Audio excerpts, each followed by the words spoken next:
Last night, at the beginning of the Republican National Convention, two of our clients, the American Center for Law and Justice, made an appearance with President Trump at the White House. For us at the ACLJ, and for you that support the work of the ACLJ, I want you to think about this for a moment. In that interview that they did where the president interviewed each of those 6 hostages, we had 3 clients in that room.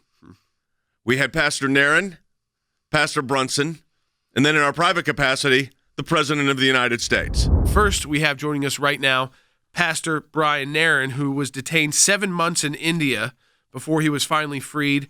First detained in October 5th of 2019, we began representing Pastor Nerren. He was freed on May 15th, 2020. To personally meet the president and realize he's like one of obviously the most intelligent person I ever met, but he's a kind, compassionate guy. He walked into the room and said hi to us and then told all 6 of us our stories. He knew all the details, all the people, everybody involved in the legal matters and the political matters, the diplomatic. He knew everybody's whole story right off the top of his head. People vote for whoever they want to vote for, but I got to tell you something.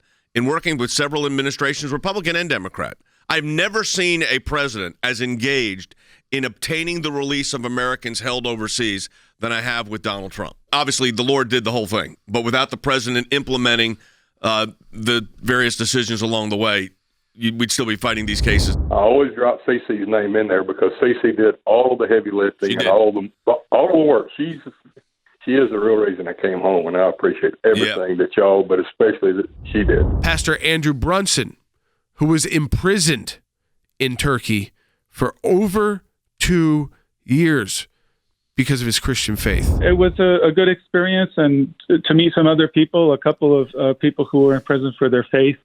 And, of course, we experienced some of the same things, even though in different countries, just the fear, the despair sometimes, and also the support of God's people praying for us.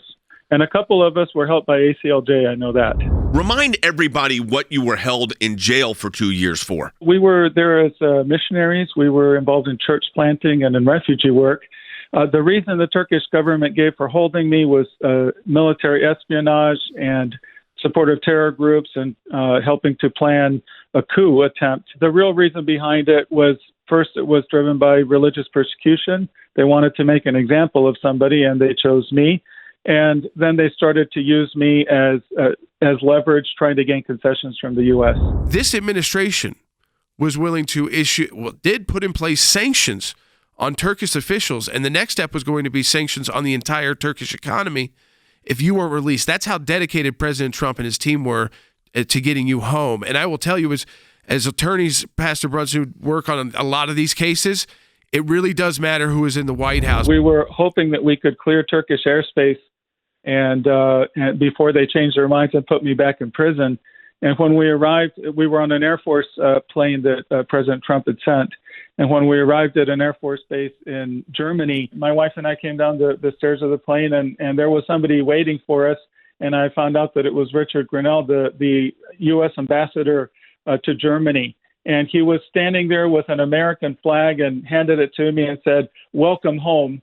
And I just buried my face in the flag. I was so grateful for all that my country had done for me. So grateful that the President, the State Department, CeCe Heil from our team worked. Rick Grenell, by the way, the ambassador to Germany and now former director of national intelligence, he said that moment with you and him and the American flag is something that's indelibly impressioned in his mind.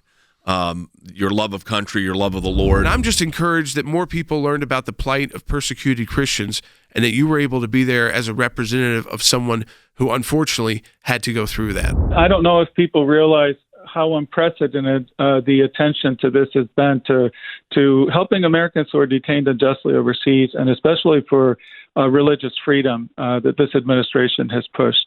It's very unusual. I don't think presidents get involved in negotiating for people at my level. This president does. Pastor Brunson, he does. That's the difference. This president actually does. Past presidents, no. I can tell you the most previous past president, absolutely not. But this president, he picks up the phone.